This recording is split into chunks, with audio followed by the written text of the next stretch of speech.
అనారోగ్యం, ఉద్యోగం, వ్యాపారం అప్పులతో బాధపడుతున్నారా? వెంటనే జేకేఆర్ గురువు గారికి కాల్ చేసి అపాయింట్మెంట్ తీసుకోండి.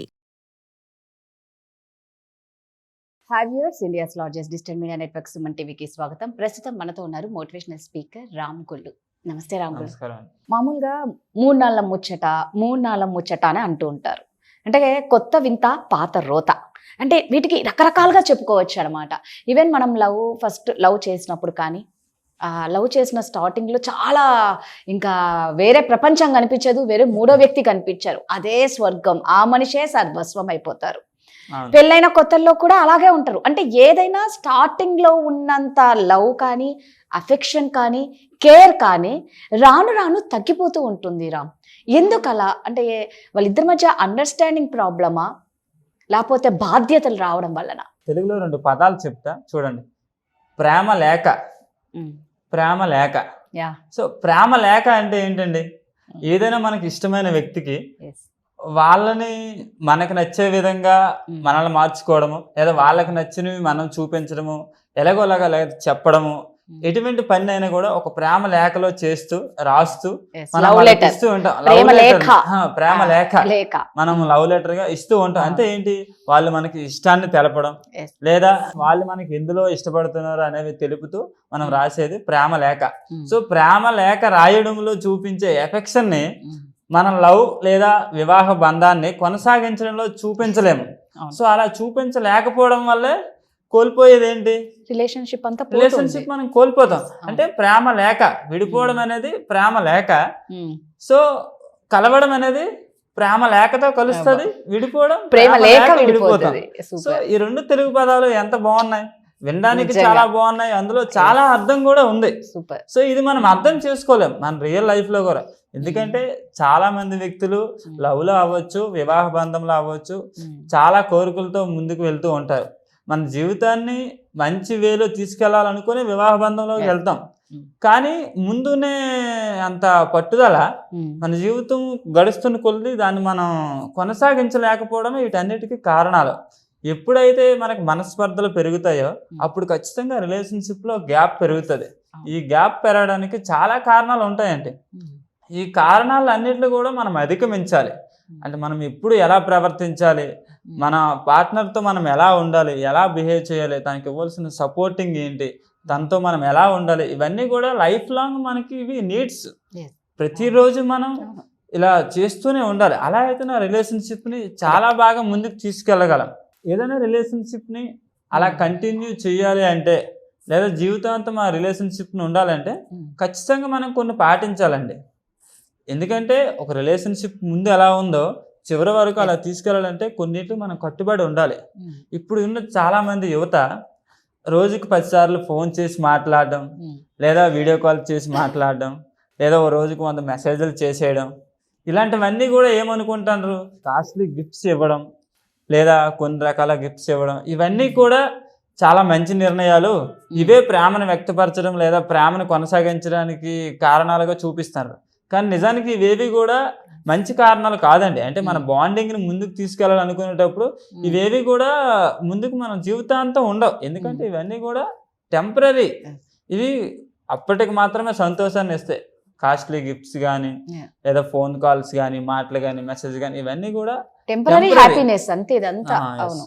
అంటే ఇప్పుడు మీరు చెప్పిన దాన్ని బట్టి చూస్తే నిజంగా లవ్ చేసే వాళ్ళు ఇలా చాలా మంది చేస్తూ ఉంటారు. చాలా మంది అంటే మీరు చెప్పినట్లయితే ఇంక ఇవన్నీ కారణాలు కాదు అని అనిపిస్తుంది. నేనైతే కాదని అంటాను. ఎందుకంటే ఇవన్నీ కూడా టెంపరీ. అంటే ప్రతిరోజు మనం చేస్తాం, ఇవి చేస్తే ప్రేమ కొనసాగుతుంది అని ఎందుకు అనుకుంటాం? నిజంగా ఈ ప్రేమ కొనసాగడానికి ఇవే కారణాలు అయితే ప్రతి ఒక్కరి జీవితం కూడా ముందాల ముచ్చట అని ఎందుకు విడిపోతున్నారు? లైఫ్ లాంగ్ ఉంటది కదా ప్రతి ఒక్కరికి. కానీ నిజానికి ఇవన్నీ కారణాలు కాదండి. ఏముండాలి వాళ్ళ రిలేషన్షిప్ స్ట్రాంగ్ గా ఉండాలంటే, రిలేషన్షిప్ స్ట్రాంగ్ గా ఉండాలంటే కొన్ని కారణాలు ఉంటాయి.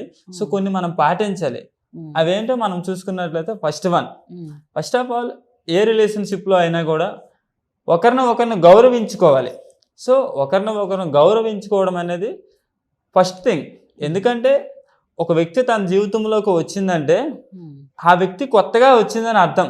సో వాళ్ళకి సొంత అభిప్రాయాలు ఉండొచ్చు, వాళ్ళకి సొంత లక్ష్యాలు ఉండొచ్చు, వాళ్ళకి సొంత ఆనందాలు ఉండొచ్చు. వాటిలన్నిటినీ కూడా మనం గౌరవించాలి. ఎందుకంటే ఎవరికి నచ్చినట్టు వాళ్ళు బతకాలనుకోవడం తప్పు లేదు. లేదు. అలా అని మన జీవితంలోకి వచ్చారు కదా మనకు నచ్చినట్లే ఉండాలని అనుకోవడం తప్పు. కరెక్ట్. ఎందుకంటే కొంతమందికి కొన్ని లక్ష్యాలు ఉంటాయి, వాళ్ళకి కొన్ని ఆనందాలు ఉంటాయి, వాళ్ళకి కొన్ని రిలేషన్షిప్స్ ఉంటాయి, వాళ్ళకి కొన్ని ఫ్రెండ్షిప్ రిలేషన్షిప్స్ ఉంటాయి. వాటిలన్నిటిని కూడా మనం గౌరవించాలి. ఒకరికి ఒకరు గౌరవించుకుంటూ ఒకరికి ఒకరు మద్దతుగా నిలబడాలి. అంటే ఇప్పుడు భార్యగా నేను ఎంత ఆమెను గౌరవిస్తానో భర్తగా నన్ను కూడా ఆమె అంతే గౌరవించాలి. అలా గౌరవించినప్పుడే మనం హ్యాపీగా ముందుకు వెళ్ళగలం. అవును. సో ఇది ఒకరిని ఒకరు గౌరవించుకోవడం అనేది ఒక కారణం. సో రెండోది మనం చూసుకున్నట్లయితే ఏ రిలేషన్షిప్లో అయినా ఒకరికి ఒకరు సపోర్టివ్గా నిలబడడం, అంటే మద్దతు ఇవ్వడం. ఇప్పుడు ఏదైనా రిలేషన్షిప్ కంటిన్యూగా ఉండాలంటే సపోర్టివ్ అనేది ఖచ్చితంగా ఉండాల్సిందే. ఎందుకంటే ఇప్పుడు నాకు నచ్చినట్లు నేను బతకాలనుకుంటా, మీకు నచ్చినట్లు మీరు బతకాలి అనుకుంటారు. సో రిలేషన్షిప్లో సపోర్టివ్ అనేది చాలా ఇంపార్టెంట్. అంటే సపోజు నా భార్య ఏదైనా ఒక పని చేస్తుంది, లేదా నా భార్య చదువుకోవాలనిపిస్తుంది, నా భార్య ఏదైనా ఒక బిజినెస్ చేయాలనిపిస్తుంది. అలాంటప్పుడు నేను ఆమెకు సపోర్టివ్గా ఉండాలి, లేదా సపోర్టివ్ ఇచ్చే క్రమంలో కొన్ని సజెషన్స్ కూడా ఇస్తూ ఉండాలి. అలా సపోర్టింగ్ అండ్ సజెషన్స్ ఇవ్వడం వల్ల ఆవిడకి నా మీద నమ్మకం అనేది పెరుగుతుంది. సో నా భర్త నాకు సపోర్టివ్గా ఉంటున్నారు, లేదా నా భార్య నాకు సపోర్టివ్గా ఉంటుంది, లేదా నాకు సజెషన్స్ ఇస్తుంది. అలా ఎప్పుడైతే మనం వాళ్ళకి మద్దతుగా నిలుస్తామో వాళ్ళు మనకంటే బెటర్గా మనల్ని ప్రేమించడానికి ఆలోచిస్తూ ఉంటారు.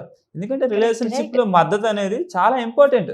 అది అప్ టు లైఫ్ చాలా నీడ్ అనమాట. అవును. సో ఎందుకంటే మద్దతు అనేది ఖచ్చితంగా ఉండాలి మన లైఫ్లో. సపోర్టివ్ ఉంటేనే మన పార్ట్నర్ని మనం మనకంటే ముందుకు తీసుకెళ్ళగలం. అవును. సో ఈ సపోర్టివ్ కూడా చాలా ఇంపార్టెంట్ అండి. సో థర్డ్ వన్ వచ్చి చూసుకున్నట్లయితే తప్పులను క్షమించడం, మరియు మన తప్పుల్ని మనం ఒప్పుకోవడం. కరెక్ట్. ఏదైనా రిలేషన్షిప్లో మన పార్ట్నర్ ఏదైనా తప్పు చేశారంటే ఆ తప్పును ఖచ్చితంగా మనం క్షమించగలగాలి. ఎందుకంటే ఆ తప్పుని క్షమించినప్పుడే వాళ్ళు ట్రస్టెడ్గా ఉండడానికి మనం ఇంకొక మార్గాన్ని చూపించినట్లు. లేదా వాళ్ళు బాగుండాలని మనం కోరుకుంటున్నామంటే ఖచ్చితంగా వాళ్ళు చేసే తప్పుల్ని మనం క్షమించాలి. తప్పుల్ని క్షమించడం అంటే ప్రతిదాన్ని క్షమించాలని ఏం లేదు, కానీ కొన్ని తప్పులు మనం క్షమించడం వల్ల మన బాండింగ్ని చాలా గట్టిగా స్ట్రాంగ్గా చేసుకోవచ్చు అనమాట. సో మనకు తప్పుల్ని క్షమించడం ఎంత ఇంపార్టెంటో తప్పుల్ని ఒప్పుకోవడం కూడా అంతే ఇంపార్టెంట్. కొన్నిసార్లు మనం తప్పు చేసాం, అది నిజాయితీగా మన పార్ట్నర్తో ఒప్పుకోవాలి. అలా ఒప్పుకున్నప్పుడు మాత్రమే వాళ్ళకి ట్రస్ట్ అనేది ఏర్పడుతుంది మన పైన. లేదు నేను తప్పు చేశాను, ఆ తప్పును కప్పిపుచ్చుకునే ప్రయత్నం చేస్తానంటే ఇంకో 10 తప్పులు చేయాల్సి వస్తుంది. 10 తప్పులు చేయాల్సి వస్తాయి. ఒక అబద్ధం ఆడితే ఇంకా అబద్ధానికి ఆడాలి. సో అలాంటివన్నీ కూడా చేయకూడదు. నిజానికి నేను ఒక తప్పు చేశానంటే నా పార్ట్నర్ దగ్గర ఖచ్చితంగా తప్పు ఒప్పుకోవాలి. ఆ తప్పు ఒప్పుకున్నప్పుడు ఆ ట్రస్ట్ అనేది ఏర్పడుతుంది. నిజానికి నేను తప్పు ఒప్పుకున్నాను అంటే తప్పు చేసినట్లు ఒప్పుకున్నాను, కానీ తప్పు ఒప్పుకొని మిమ్మల్ని అడిగాను అంటే నేను మిమ్మల్ని ప్రేమించమంటున్నానని అర్థం, మీ ప్రేమను నేను కోరుకుంటున్నానని అర్థం. అంతే కదా. ఇప్పుడు నేను తప్పు ఒప్పుకొని మీరు నాకు కావాలనుకున్నప్పుడు క్షమించమనడం తప్పేం కాదు. మీ ప్రేమ నాకు కావాలి, మీ ప్రేమను నేను కోరుకుంటానని మాత్రమే క్షమించమని కోరుకుంటాను. అట్ ద సేమ్ టైం తప్పుని క్షమించడం కూడా ఉండాలండి. ఎందుకంటే వాళ్ళతో మన రిలేషన్షిప్ కంటిన్యూ చేయాలంటే ఖచ్చితంగా తప్పులు మనం క్షమించాలి. ఆ క్షమించడం వలన మీరు కూడా వాళ్ళ ప్రేమిస్తున్నారని, వాళ్ళ ప్రేమను మీరు కోరుకుంటున్నారని చెప్పొచ్చు. తప్పుల్ని ఒప్పుకోవడం కూడా రిలేషన్షిప్లో ఖచ్చితంగా నీడ్. అది లైఫ్ లాంగ్ అలా జరుగుతూ ఉండే చర్య అనమాట. మనం 4th వన్ చూసుకున్నట్లయితే వ్యక్తుల మధ్య పరస్పర విశ్వాసం, నమ్మకం ఉండడం. ఎవరైనా ఇద్దరు వ్యక్తుల మధ్య ఏ రిలేషన్షిప్లో అయినా ఆ బాండింగ్ బాగుండాలంటే పరస్పర నమ్మకం అనేది ఉండాలి. ఖచ్చితంగా ట్రస్ట్ ఉండాలి. ఆ ట్రస్ట్ లేకపోయినట్లయితే ఆ బాండింగ్ ఎక్కువ రోజులు ఉండదు. ఎందుకంటే ట్రస్టే మన బాండింగ్కి పునాది లాంటిది. పునాది బాగుంటే కదా ఇల్లు బాగుంటుంది. సో మన జీవితం బాగుండాలంటే ట్రస్ట్ అనేది చాలా ఇంపార్టెంట్. ఆ నమ్మకాన్ని మనం కాపాడుకోవాలి. ఎప్పుడైతే మనం ఆ నమ్మకాన్ని కాపాడుకోగలమో మన బంధం ఆటోమేటిక్గా బాగానే ఉంటుంది. దాన్ని మనం ఎప్పుడు కూడా మన ఆ బంధం ఎలా ఉండాలి అలా ఉండాలని కోరుకో అవసరం లేదు. అలా కోరుకోకుండా ఉండాలంటే ట్రస్ట్ అనేది ఇంపార్టెంట్. ఆ ట్రస్ట్ ఎలా వస్తుందండి?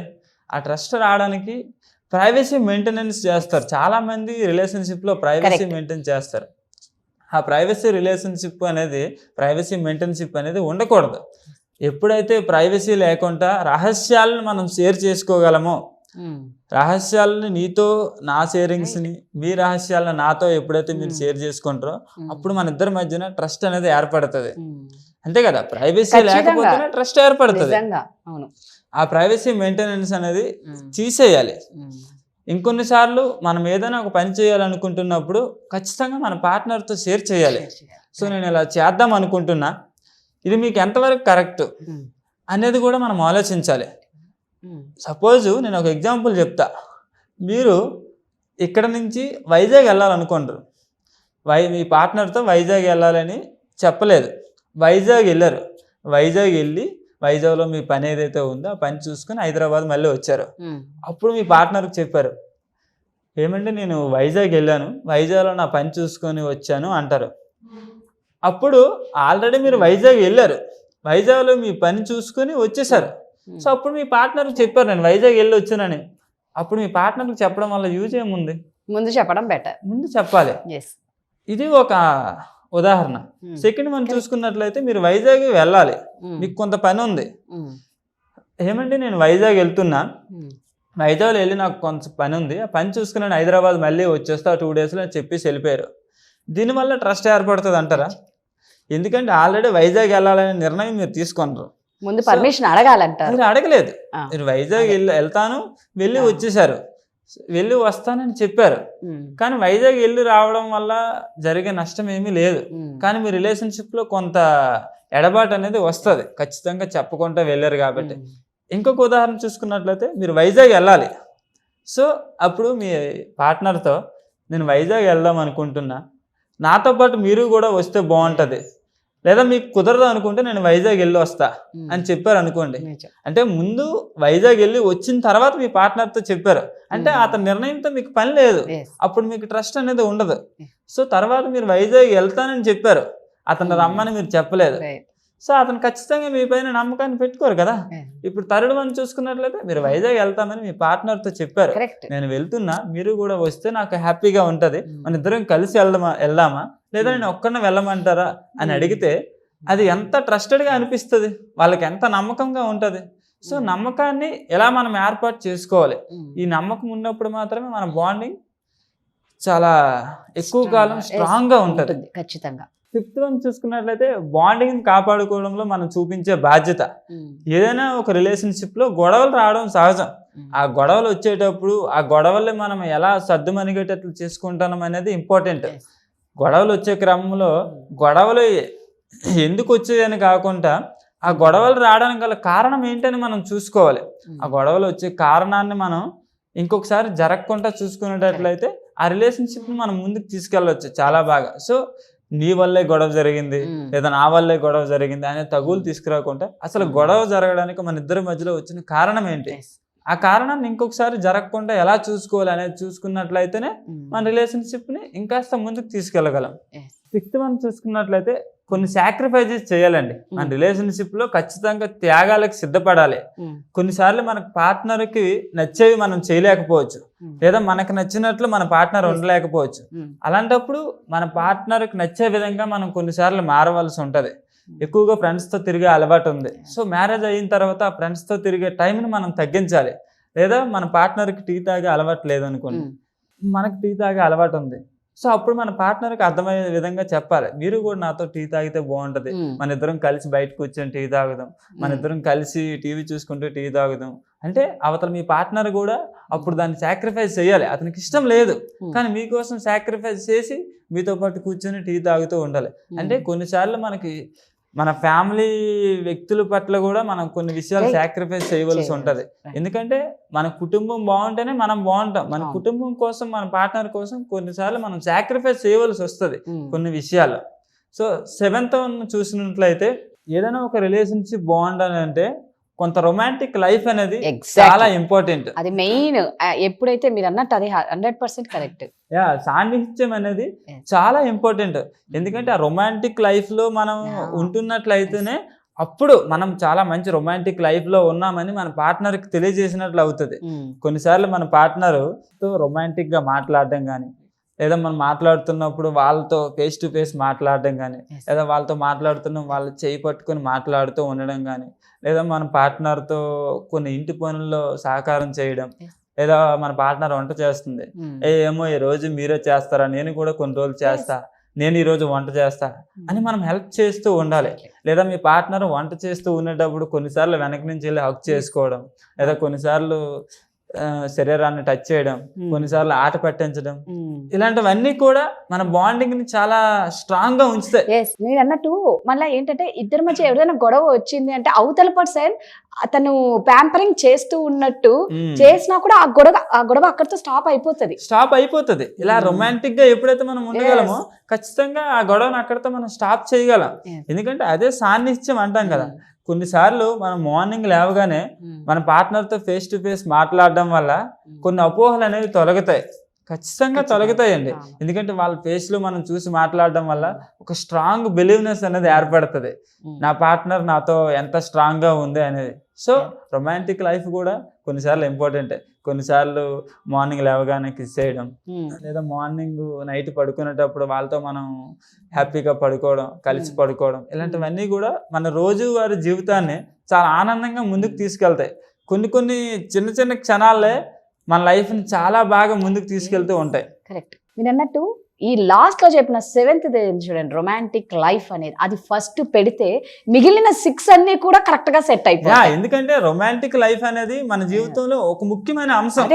చాలా మంది దాన్ని మధ్యలో మర్చిపోతుంటారు. అంటే కొంతమంది సిగ్గుతో వదిలేస్తుంటారు, కొంతమంది భయంతో వదిలేస్తారు, బాధ్యతలు ఎక్కువ అయిపోయి టైం లేదు అని ఆ టైం ఇవ్వకపోవడమే పెద్ద ప్రాబ్లం.